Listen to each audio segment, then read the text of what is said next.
Hello students, normal सब groups का ये 15वां वीडियो है। आप सभी का स्वागत। डिराइव्ड सब ग्रुप्स हम लोग पढ़ने जा रहे हैं और डिराइव्ड सब ग्रुप्स अगले वीडियो तक जारी रहेगा। डिराइव्ड सब ग्रुप्स जानने के लिए पहले हमें कम्यूटेटर पढ़ना पड़ेगा।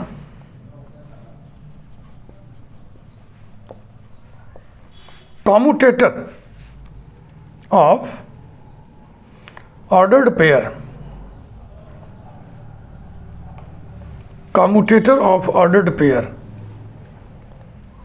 of elements of a group.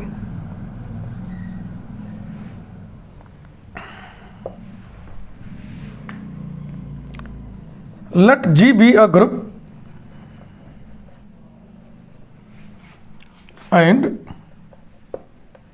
A comma B belong to G। एक ऑर्डर्ड पेयर बनाने के लिए दो एलिमेंट्स चाहिए। Then the commutator of ordered pair of A and B is defined by square bracket में A कामा B लिखते हैं और डेफिनेशन यूं होता है A B A inverse B inverse, A operation B operation A inverse operation B inverse. जाहिर सी बात है ये G का एलिमेंट होगा। यही है commutator of ordered pair of elements of a group. Commutators के कुछ प्रॉपर्टीज देख लें। Property number 1, commutator A A बराबर क्या होगा, इसी डेफिनेशन की मदद से लिखें। A inverse is equal to, ये दोनों मिलकर के ई हो जाएगा, ए इनवर्स कामा ई के बारे में सूचना दें। E being the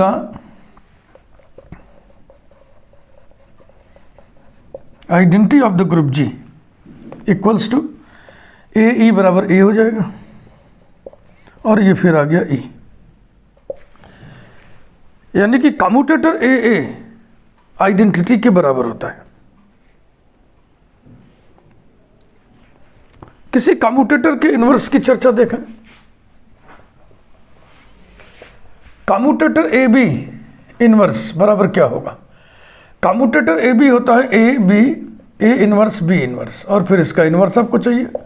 reversal rule से ये खुलेगा, B inverse whole inverse A inverse whole inverse B inverse A inverse equals to B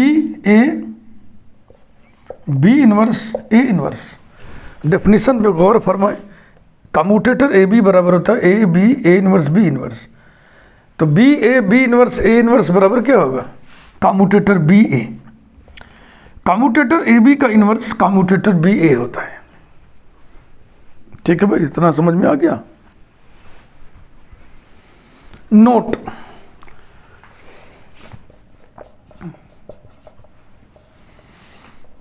some authors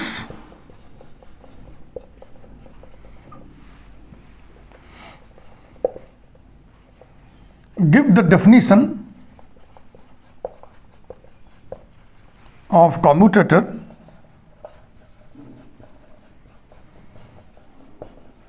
as commutator of ordered pair A and B is equal to A inverse B inverse A B। तुलना कर ले तो वो वाला definition आप adopt करोगे तब भी ये सब प्रॉपर्टीज होल्ड करेंगे।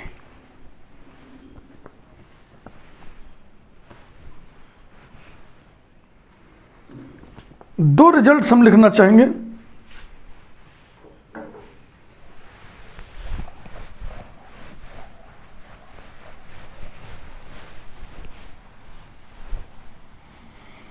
कि commutator multiplication is not commutative results. पहला, कम्यूटेटिव नहीं, कम्यूटेटिविटी नहीं, कम्यूटेटिविटी नहीं, कुछ और हम कहना चाहते थे।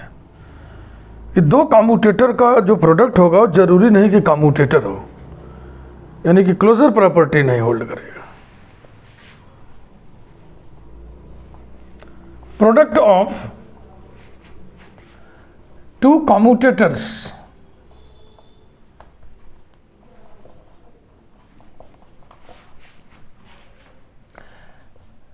need not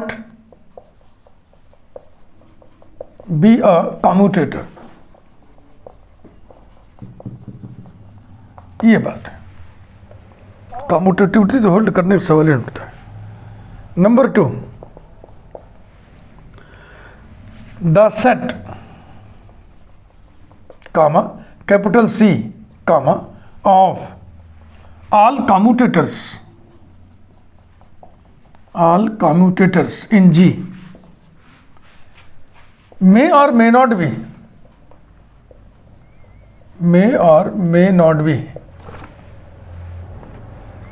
a subgroup, may not be a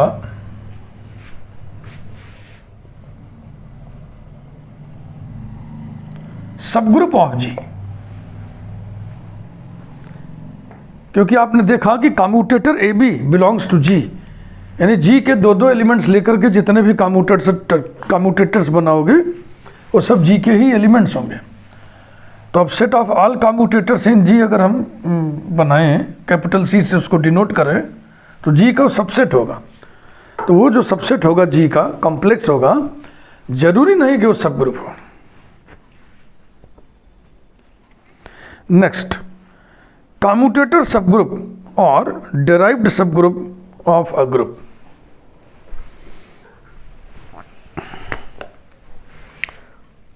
एक सबग्रुप हम डिफाइन करने जा रहे हैं, उसको डिराइव्ड सबग्रुप कहते हैं, कम्यूटेटर सबग्रुप भी कहते हैं। कम्यूटेटर सबग्रुप और derived subgroup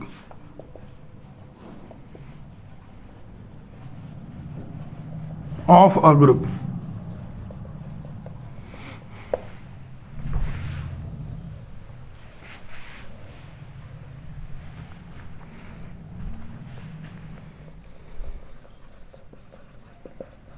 The derived subgroup or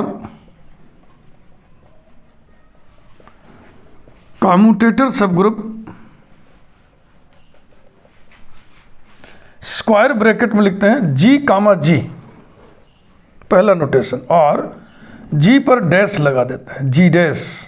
और तीसरा नोटेशन ऐसा है, जी लिखिए, सुपरस्क्रिप्ट की जगह स्मॉल ब्रैकेट में 1 लिखते हैं। ये तो कम्यूटेटर सब ग्रुप के 3 नोटेशन हैं, square bracket G comma G, G dash, G superscript small bracket 1 of the group ji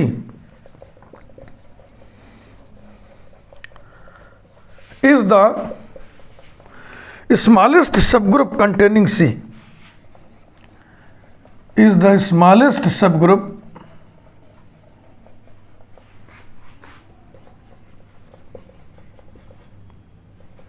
containing capital C। ये ध्यान से समझिएगा भाई, जी एक ग्रुप है तो उसके सब ग्रुप्स होंगे, तमाम सारे सब ग्रुप्स होंगे, उनमें सबसे छोटा सब ग्रुप जो सी को कंटेन करने वाला हो।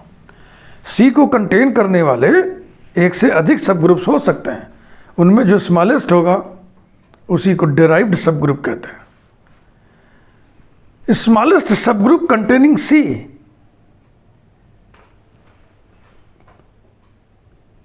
माने G dash is the smallest subgroup of G containing C.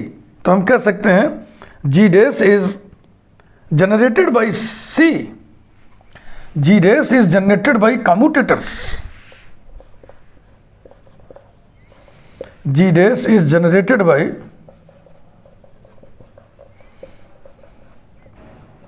commuters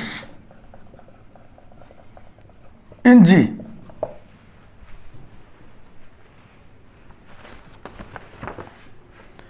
derived subgroup normal subgroup होता है। आइए अब हम इसको पढ़ें।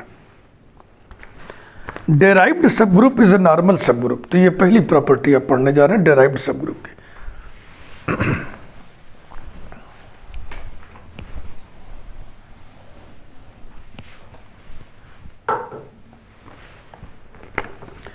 Derived subgroup is a normal subgroup, ऐसा हम हेडिंग डाल दे रहे हैं। Derived subgroup is a normal subgroup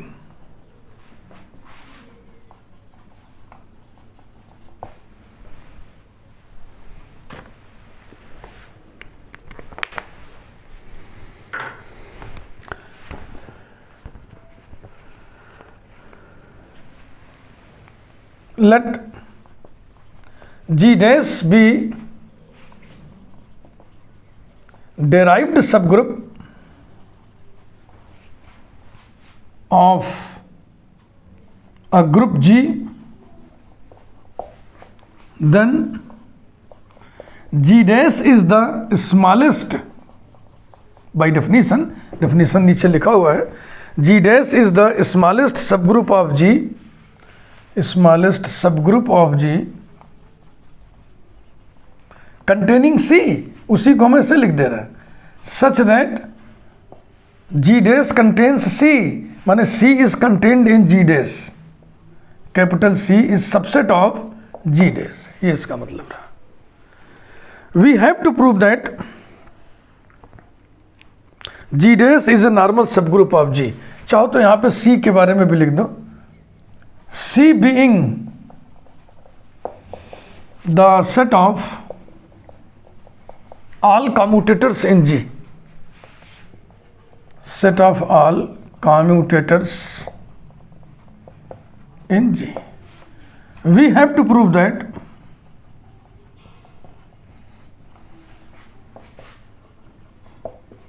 G dash is a normal subgroup of G, is a normal subgroup of G.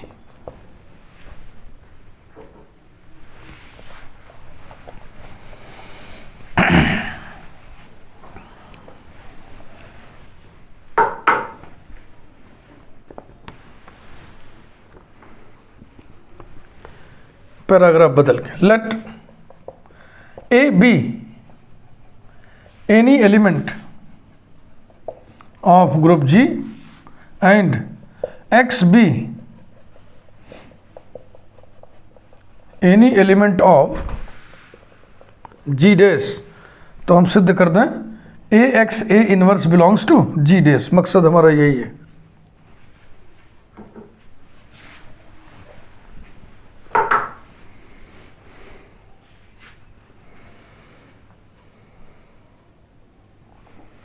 Ji dash जी का सबसेट होता है।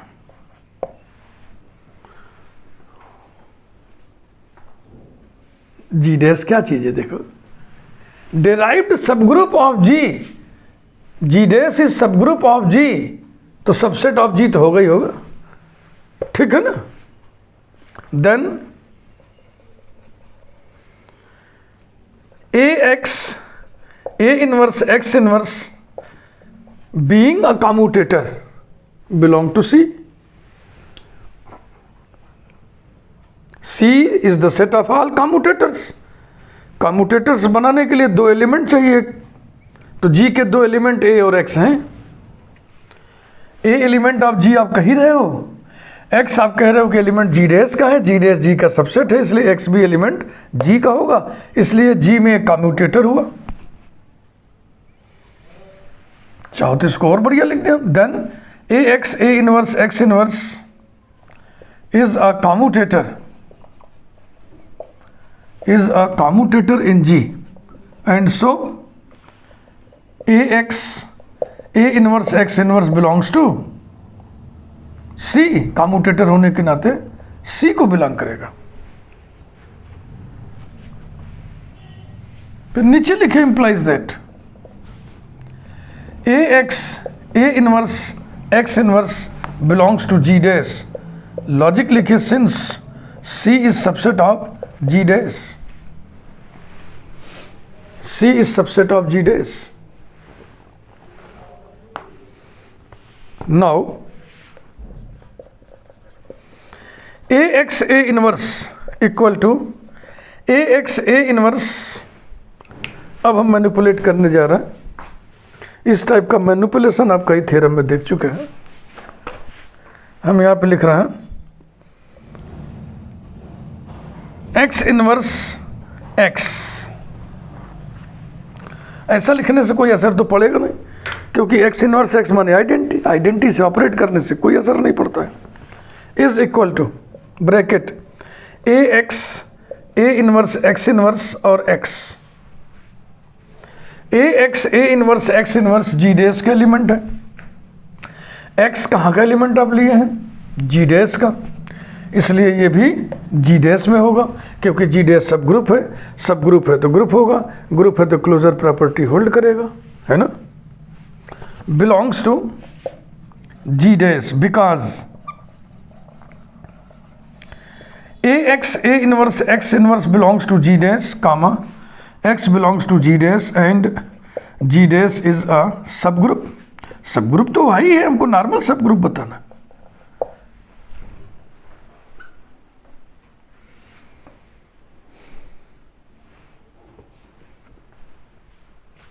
तो अब a any element of G, x any element of G dash, इसी को अब generalize करके लिखिए. 10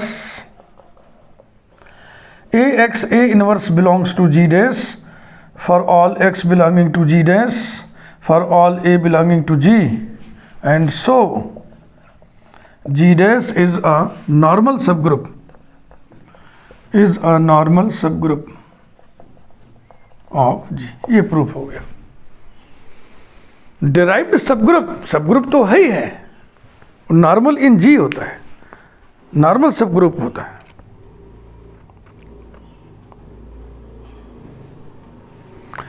एक थ्योरम हम और पढ़ेंगे, हेडिंग डाल के उसको पढ़ ले रहे हैं. सब group containing derivative derived group.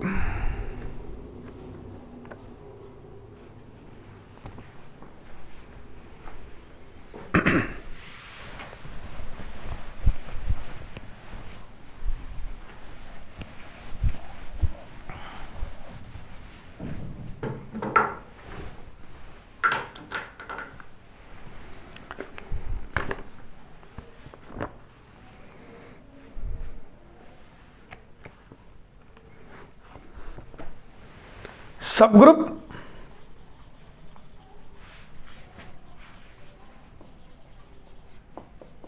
containing derived group.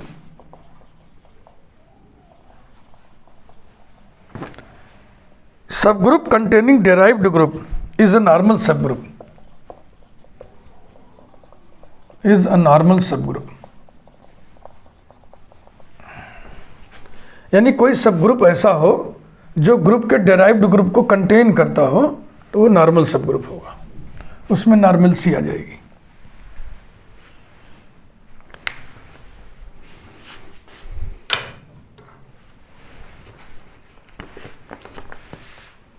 Let H be a subgroup of group G such that H contains derivative group, यानी derivative group is contained in H.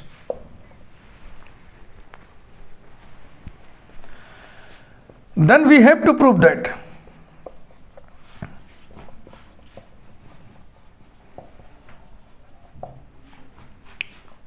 H is a normal subgroup of G. H is a normal subgroup of G. समझ गया ना मसला क्या था? Group G का subgroup H अगर G के डेराइव्ड ग्रुप को कंटेन करता है तो H नॉर्मल सबग्रुप होगा बाय नेचर.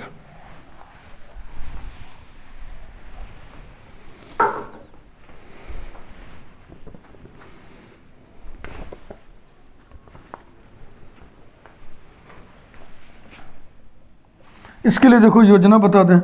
हम क्या सिद्ध करने जा रहे हैं? A h a inverse belongs to H for all h belonging to H for all a belonging to G. ऐसा हो जाएगा तो एच क्या हो जाएगा? नॉर्मल सब ग्रुप ऑफ जी हो जाएगा। ठीक है ना, समझ गए योजना? फॉर ऑल दिखाना है तो फॉर एनी से बातचीत की शुरुआत करेंगे हम। लेट ए बी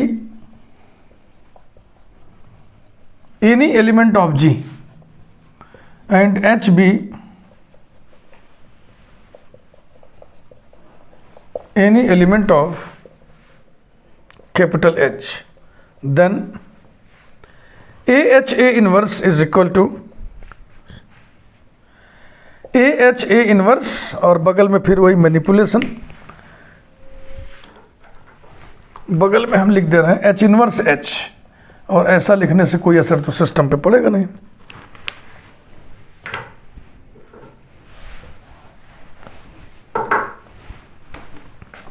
और इसे हम ऐसे लिखते हैं ब्रैकेट में ए h a inverse H inverse और एच। ये रहा। हमें बताना है कि ये सब का सब एच में कंटेन करेगा।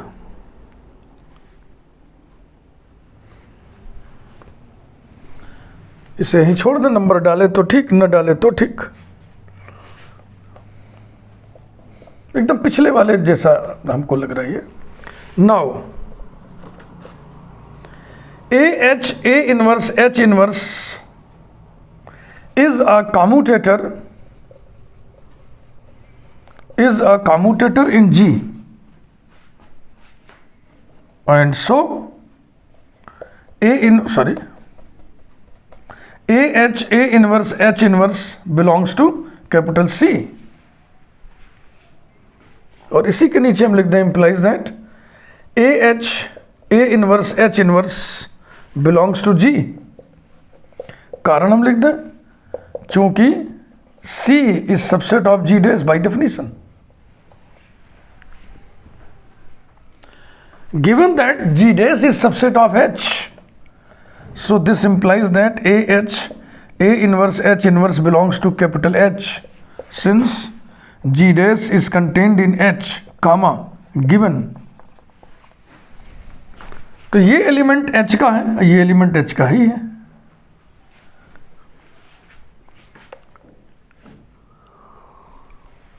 नाउ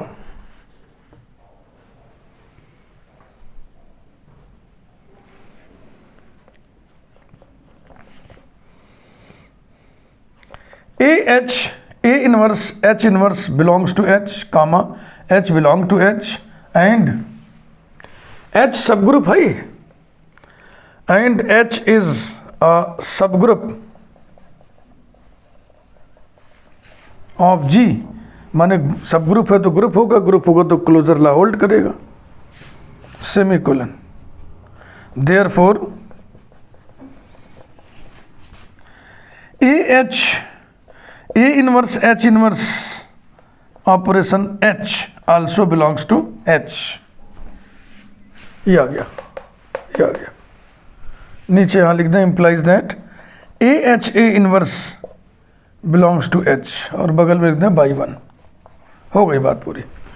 अब इसको जनरलाइज करके लिखें और कंक्लूजन लिखें। thus AH A inverse belongs to H for all H belonging to H, for all A belonging to G, and hence H is normal in G। सब group तो है ही है वो, या लिख दो H is normal सब group, normal subgroup of जी। यही प्रूव करना था। कोई सब ग्रुप डिराइव्ड ग्रुप को अगर कंटेन करता है तो वो सब ग्रुप नॉर्मल सब ग्रुप होगा। इसके बाद quotient group G by G dash का हम नेचर पढ़ेंगे और देखेंगे कि अबेलियन होता है वो।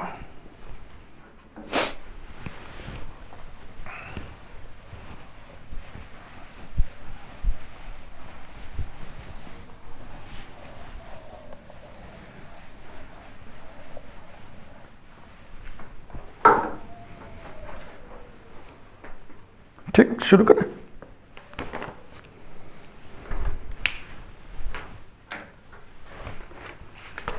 Nature of the quotient group, nature of the quotient group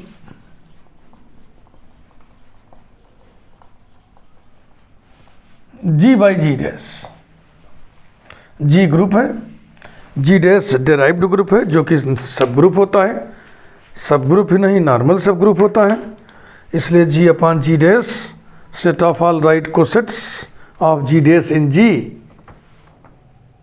abelian होता है। Let A and B be any two elements of G, then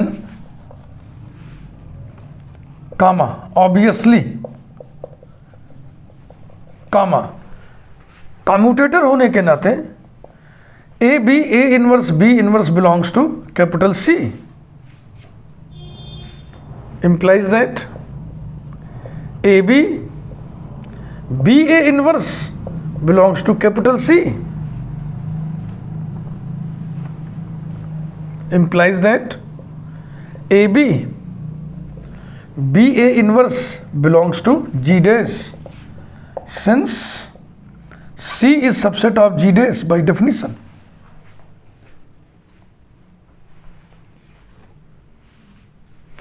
कुछ गलत लिख दिए यहाँ पे, देखो उतारने में गलती हो गई। implies that right coset G dash AB is equal to right coset G dash BA. Logic: since right coset HA equal to right coset HB if and only if implies that and implied by AB inverse belongs to H. ये result coset की दुनिया का है, coset के इलाके का result है, उसका यहाँ पे इस्तेमाल हो रहा है। अगर आप इसको x इसको y समझ लें, x y में ही हम लिख देना है, x यहाँ पे y लिख देना है। हाँ, लॉजिक लिखते समय कोशिश करना चाहिए कि जिन लेटर्स का इस्तेमाल है उन लेटर्स का इस्तेमाल इधर नहीं करना चाहिए लॉजिक में, तब ये जनरल सा नियम लगेगा ना। ऐसा देखो, right coset G dash x बराबर right coset G dash y, क्यों? क्योंकि x y inverse belongs to G। ये देखो x y inverse belongs to G। अब राइट कोसेट मल्टीप्लिकेशन का रूल लगा दीजिए, बस काम पूरा हो जाए। It is right coset G dash A into right coset G dash B, it is right coset G dash B, it is right coset G dash ए। ये फॉर ऑल, हाँ कुछ नहीं लिखेंगे तो यहाँ से चली रहे, फिर लिखिए therefore right coset G dash A right coset G dash B equals to right coset G dash B right coset G dash A for all A B belonging to G, for all A B belonging to G, that is for all right coset G dash A right coset G dash B belonging to quotient group G by D G dash. Hence, the quotient group G by G dash is abelian. ये abelian group है। इस video का काम यही रोकते हैं। Derived सब group की बातचीत जारी रहेगी अगले वीडियो में भी। Thank you.